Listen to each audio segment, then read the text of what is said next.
Fox Sports. How many costumes is left, man? Cougar joining us now. Yeah. Rick, how impressive was that Warriors win without Steph? Incredibly impressive, considering that, what did we decide? Buddy Hield was Robin? He said he's not trying to be Robin. He's Batman. Batman was wearing the wrong shorts at one point and had to change. There was even a wardrobe malfunction. No, it was incredibly impressive. Not only that this is how bad the Minnesota Timberwolves were. Steph went and scored another bucket before he left the floor. That's how bad they were. He scored with his hamstring strained. And then Draymond Green took over. So they not only maintained the 10-point lead, they expanded it to 14, and they maintained it at 13 till halftime. And then it was just a matter of holding on. But no, incredibly impressive. I think we talked about the margin of error for the Warriors not being that great, and certainly losing someone like Steph Curry erases whatever margin that they had. So I just, across the board, I think the Minnesota Timberwolves had a lot to do with the way this game went. But the fact that Draymond steps up and hits 2 threes, I think that just emboldened the entire team to believe that they could get this still done, even though Steph was in the locker room. I was thoroughly impressed. Like Rick said, the Warriors is one, the 4 teams remaining in the Western Conference, only one team can withstand an injury, I believe, and still kind of advance in the playoffs, and that's probably the OKC Thunder. When I look at Denver, they can't lose their star. Clearly the Warriors lost their star and was able to win. That's what makes it impressive, because I think they're one of the few teams that I said, hey, if the Warriors are going to go far in the playoffs, they have to be completely healthy, because they don't have any size, they don't have any depth, so they need all hands on deck. And to lose Steph, their main engine to the whip, and still pull this one out on the road versus a Timberwolves team who look like they were the favorite to come out the West based on what we saw versus the Lakers, I was impressed thoroughly. So I don't know if they can maintain this without Steph. Clearly, when you lose your star, because I remember us after we won the championship, we lost KG the next year. We couldn't withstand that long term. We won a lot of games, but just long term, we wasn't going to go too far in the playoffs. So hopefully Steph can come back, but definitely an impressive win to lose your leader, your leading scorer, your Hall of Famer, all-timer, and still get the win on the road game 1. It was very impressive. I felt the entire time, though, when he was out, you could just sense after that first quarter, because that was the only time they was down was the first quarter. They never surrendered the lead outside the first quarter. That was only 2 Not points. Even close. Not even close. They kept it. I think it got to 8, which might have been the closest. 8 or 9. Yep. So the entire time, you could just tell that whether it was Buddy or Jimmy, or even to a degree, the way that Draymond was just playing basketball. I know he had 5 fouls and got in a little bit of foul trouble, which was a little bit of scariness for them, but nobody else in the starting lineup was in foul trouble.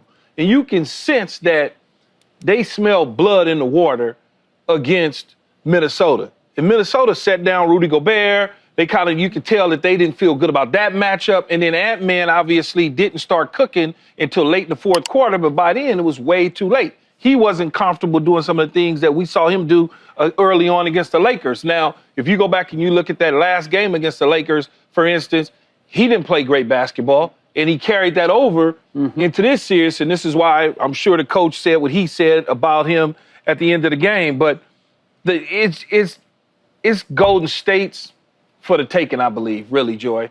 I think when I look at it, despite not even having a full, healthy roster, now that you look up and Curry's gone, because you still got Jimmy buckets.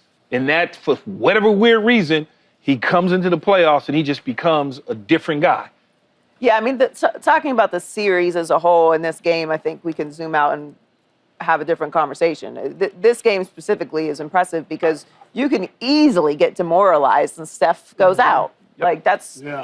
It gets in your head, okay, our guy is gone. It's a hamstring injury. We know how those go. It's only rest that can fix that. So who knows how long that's really going to be.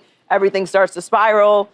Now, the Timberwolves did them a really kind favor of shooting horribly once again. So that definitely played a factor, which is a different conversation. But to get this win, to make sure that you keep that stranglehold on the lead when you get it, that is championship basketball, and that really it speaks to the culture that they have there, that someone like a Steph could go out and they stay focused mid-game to get this done and to steal this game one in the midst of all that. Jimmy, obviously, to me, is a huge factor in that, as well as Draymond, because we know that Jimmy has taken teams that, I don't want to say are devoid of talent, but certainly are not as talented as we would hope them to be, all the way to the finals. So when we zoom out to the series itself, I think it's a different conversation than just this game, because you get a demoralizing injury like that mid-game to your superstar and your leader, it's hard to bounce back from. Now, on to the Timberwolves. I mean, yeah, Golden State had 18 offensive rebounds. We talked yesterday about some of the advantages that the Timberwolves had, and one of them was height. So you don't want to see that kind of effort when you have that sort of advantage. And the shooting was 0 of 15 for threes in the first half. They were 1 of 21 from three to start. Pretty brutal. But, Paul, do you like Chris Finch calling out Anthony Edwards? I mean, I love it. I mean, this is your star player. Listen, we're in the second round, and you're playing with the intensity of it being like a regular season game. We're in the second round of the playoffs. He's absolutely right. Listen, the stakes went up. Once you get past the first round, the stakes went up. You have to bring a different type of intensity into the second round. You can't go in here and say, hey, I'm going to let the game come to me. No, you're the leader of the team. You got to go out here and set the tone. I knew when I played that every round presented its different challenges, but I knew that I had to set the tone for my team every game. And that's what being a leader is all about. You are the guy we look to when things don't go right. You're the guy we look to for energy. You are the inspiration of this team. Every week during the playoffs and the regular season, it's always a conversation is this guy the next? Is he next? Well, if he's going to be next, you got to show up every day and be consistent with that. And I think he understands that for the most part, but he can't have lapses like this. Yeah, it's going to be nights your shot not going to be falling. I get it. But there's other things you can do to inspire your teammate. He didn't play well in game versus the Lakers in the closeout game, but he played hard. He got in LeBron's face. He set the tone. He had an attitude on the court. And that's what you want to see now, because this is Steph Curry and Jimmy Butler. You got to come with it. So I'm happy that his coach said some things. Obviously, he has a relationship that he can talk to the media about him like that. So let's see how that carries in the game, too. Yeah, I love it, too, because it not only was deserved and necessary, but it does reflect the fact that Chris Finch isn't talking like that if he doesn't know that Ant isn't going to receive it the right way. Right. And Ant isn't the only one that he was willing to call out. If you watch even during the game, Julius Randle or Rudy Gobert or Naz Reid or any of these guys aren't doing what needs to be done. Chris Finch has no problem going to them one-on-one and talking about it. And so Paul's exactly right. Anthony Edwards did not score his first bucket until 4 minutes into the second half. And all of the bad habits that I thought were behind him, that I praised him for in the Lakers series, where going to the cup, not getting a call, and still busting it back to play defense, not complaining to the referees, we saw all that in this game. It was all back to that. And half the time it looked like, at least early on, he was driving to get the call as opposed to make the bucket. And when the game first started, I couldn't help but reflect on the fact that he's talked a lot about spending the summer with Steph and learning to shoot the three better and all of that. And it was almost like he came out to kind of want to show he could go toe-to-toe with Steph on shooting threes. And I'm like, that's not what your advantage is here, and that's not what the Timberwolves need from you. So I just felt like his head, wherever it wasn't in the right place. And Chris Finch was right to call him out on it. Maybe he's not a pure scorer. We'll get to that. That's I mean, he's 1 of 16 from three in the last 2 games. Would you like to ask me that? Yes. Read I would like to read to you, Okay. Joseph Keyshawn Johnson. Do you like Chris Finch calling out Anthony Edwards? If Anthony Edwards is okay with it, then I'm okay with it. That's not what you said earlier, But Keith. Yeah. I'm going to get to what I said. I'm just saying, if he's okay with it, then I'm okay with it. Do I think he's okay with it? No, I don't think he's okay with it. No, you think Because he no like this? professional player wants to be called out publicly by no coach, no general manager, no president for the world to see or bring attention to what they already see, which is I had a bad game. I don't need Rick up here talking about, well, he's this, he's that, he should be doing this and that. If you're going to talk to me about my game, do it amongst the team. Well, he probably did. No, I understand that. And if he did do that, leave it there, though. You don't need to address the media to address the public and the fan base and television bobbleheads that's sitting around talking about exactly the way he played. I think it's, me personally, I think it's disrespectful. That's just me, though. He called you a bobblehead, Paul. Paul probably doesn't feel that way, but I do, because you're not going what you going to get, man. You're not going to get any. We know where this attitude comes from. No, it's not an attitude. You're not serving the purpose by doing that. You're not going to get me to play well by doing that. If you went into the locker room and you gave me a riot act in the locker room in front of my teammates, I'm going to respect that more than you standing up there at a podium, whether they ask you the question or not. You answered it in such a way that I'm not going to respect that. Maybe it did. Okay? And my guess is that if Chris Finch was coaching Keyshawn Johnson, he would know that he couldn't do that. Yeah, that may be cool. And therefore he wouldn't. He probably that. think that he can do that right now, Rick, until he can't do it. Okay? Because if, as we see in the state of the NBA and current events in the NBA right now, coaches getting fired left and right. When they win championships a year later, they gone. He ain't won one yet alone have gotten there. So all I'm saying is you playing with a slippery slope with your star player on your team. You're making this decision to out him in the public. That's just me. But you can get the book. I thought you were going to get my bobblehead. Me too. I thought you were going to get the bobblehead. But you can go get the book. And it has nothing to do with being selfish or anything like that. It's just I don't like it. It's just not cool. It's not cool at all. But what is he supposed to say in this situation? Because Ant is the leader of the team. He's the face of the team. It's a lot of different, like you always tell me, Joy. We want to elevate him into the face of the league. But like you always tell me, Joy, there's a different way you can approach certain things. But just and answer questions a certain way. This is my thing too, Key. As a coach, just like more times than not, the coach is going up there praising you in front of the media. I don't need you to praise me. But he does. But I don't need you when to. you play well, Ant carried us on his back, that terrific I understand. performance. Like, he does that more times than not. So the one time he come in there when you don't play well, you got to take it with a grain of salt.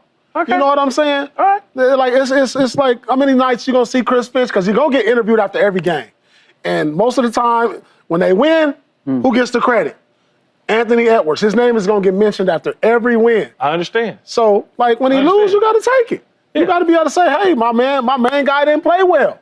My man got to step up. My man got to be a leader. But that and there's nothing wrong with that. But PP, that's not what he said. Yeah, he did. He didn't say that. What did he say? He didn't say that. Bad shot selection. We're not on the same page. All of that sort of You gotta come out stuff. and set the tone. If your shot's not going, you still have to carry the energy. Yeah. If I have to talk to guys about having the right energy into an opening second round game, then we're not on the same page. I mean, he didn't say what he really wanted to say. He said that. You said what he wanted to say. Like, in practice, you playing like a bum. Like, you should hear coaches in practice. Step it up. That language is just... I'm okay with him saying that in practice. I'm okay with him grilling me amongst my team and all that. Because if you went out there, or you went out there, Rick, or Joy, you went out there and said, if the coach was doing this, we would have did that, blah, blah, blah. Guess what? Guess what, though? We gonna get crucified by the bobbleheads and everybody else. I just call them bobbleheads. That everybody else is gonna say. Who's the bobbleheads? The reporters? Us. Did you? Us? We're bobbleheads. We're the bobbleheads. You had a coach call you a bum All right, in practice that's right. before? That's what I want to I do. done had all type of stuff called to me in practice. Some of the stuff I done had, I can't even repeat. Because it'll get everybody in trouble. Right. This is the only bobblehead on set. But no, for real though. I just don't. I understand he may have a certain type of relationship with him as of right now, today, as we speak. But you know and I know, people have family and they have friends. Sure. That will seep That can get into his that. ear. Want to finish it for me? Yeah. They will Go get ahead. into his ear and say, you can't let him talk to you like There that. you go. That's all I'm saying. No, I get that. Protect yourself. I get that. In these situations by not going out there and doing that. But here's the reality. He is the leader of their team. He was 0 for 10. He had 1 point Yes. in the first half. We all watched He didn't it. score We until watched there were it. 4 minutes in the third We quarter. all watched the game. We saw it. Understood. And the Minnesota Timberwolves are not going to win this series unless Anthony Edwards is a different player. And it's not even scoring. But you can't- It's just And he's being also had back-to-back aggressive. games, like bad scoring Yes. games. But to Paul's point, at least in the last game where he wasn't contributing on the scoring side, he still brought the energy. You had an opportunity in this game. Steph Curry goes out. That's a big deal. That's a break in your favor. We are in agreement on everything that everybody is saying. I just have a problem with him outing his superstar So what should to he? the public. How should he have handled the So question? the coach should about- never give public I would have criticism. to literally hear the question to be able to tell you how he should have handled it. But I can tell you this: he shouldn't have. How should he have addressed Anthony Edwards' performance? If I'm asking you, What did you think about Anthony Edwards' performance? what do you think about the fact that Anthony Edwards only had 1 point in the first half? I think we probably got to be a little more aggressive as a Just going- team. we're going with the we. What the hell you want me to say? You asked me a question, I'm giving you an answer. what Now you- you're going to attack me you as say, if Anthony? I'm him. I don't know that saying that Anthony Edwards has to be more aggressive, that he's the leader of our team, is quite the insult. I mean, certainly people close to him can turn it into an insult, but to me, that's just the reality.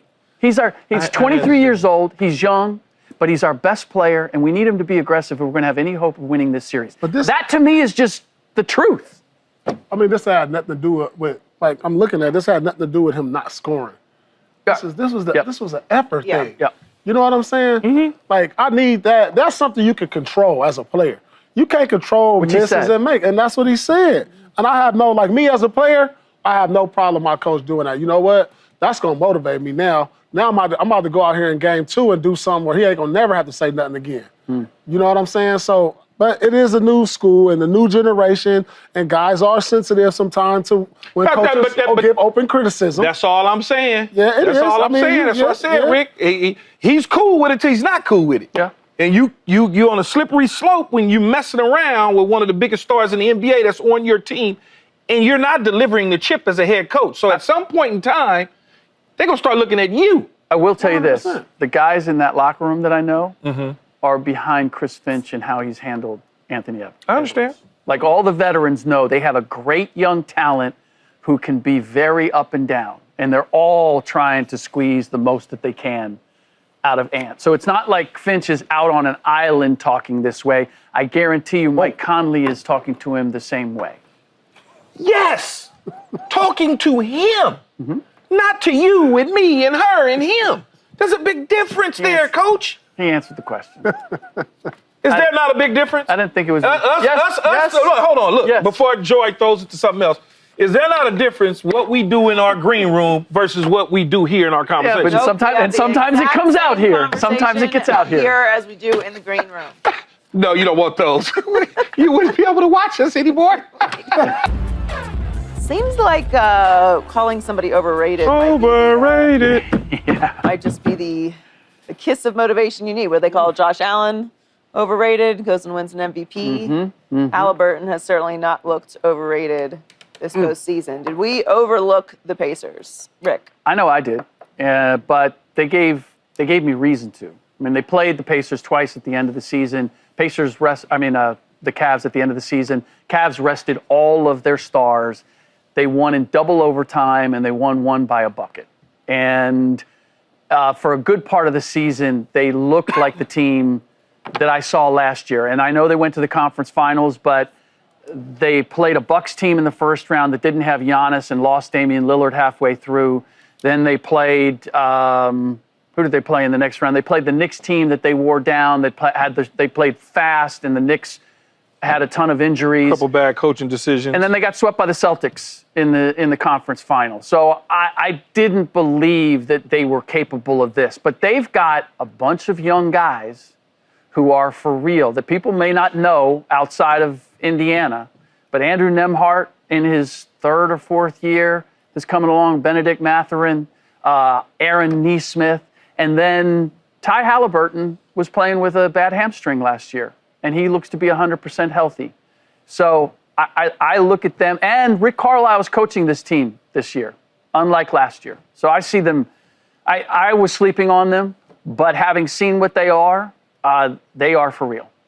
I think they're for real. in this particular series, I don't think in the end, I don't think they're going to really be a match for Boston, but we'll get there next week or the week after, or whatever it is. They're up 2-0. I think many people just looked at what Rick said based on how they played last year and the fact that many people around NBA circles don't feel that Halliburton is actually a guy. They just think he's just a guy dribbling the basketball up and down the court and, make some plays and that's pretty much it. But you get sucked into believing that based on listening to NBA guys and professionals that play with him every day, and you think that, oh, okay, he's not all that. But he showed up in times of need when he needed to, and the rest has been history for him. So he's up 2-0, and if I was him, I'd be celebrating being overrated. Wow. Paul? Well, I didn't necessarily overlook them because I saw what they had a year ago. And I told you. And I'll vouch for that. You've been behind them from the beginning. Saying this team is dangerous. They got depth. They got coaching. They played the Celtics tight last year. Even though the Celtics swept them, I was like, this team is going to be dangerous. I thought this series would go 7. Unfortunate that Cleveland's dealing with injuries, so I know that this series is going to be over pretty soon because after a demoralizing Game 2 loss at home in a game they should have won, I don't see how they come back from that. But I love the Pacers. I love their depth. I love their coaching. I love Halliburton in the playoffs. He's shown me every year now that he steps up, his game elevates, and they're going to be a problem for whoever they face in the next round, whether it be the Celtics or the Knicks. Well, it will be the Celtics, so them versus the Wait, Celtics. hold on. You said either. No, I said it Celtics will or the be the Knicks? Celtics in the conference Well, finals. kind of you said After you caught yourself. Kind of I had to equivocated. catch myself. You had to catch yourself. So in other words, caught yourself. you're concerned. There's a little No, hesitant. I had to catch myself. You're No, but that- concerned. No, there's no concern. With that being said, He stuttered. That was That being hesitation. said, Celtics and six. I mean, I think we all clearly overlooked the Pacers. I mean, I will vouch for Paul as well. He's been giving them credit, but we just assumed that the Cavs were going to be playing 100%. the Celtics in the 100%. Eastern Conference Finals, 100%. and rightfully so. I think the Cavs have had a tremendous regular season, and they're obviously not healthy now. But when you're looking at what happened yesterday, I mean, you got a 20-point lead. It's demoralizing. You're overcoming everything that you were dealing with. Everyone just assumed Pacers going to get this game. But I've seen this before. I texted somebody with about 8 minutes left. Subscribe here to get the latest from Speak and go watch a few segments from our other shows on FS1.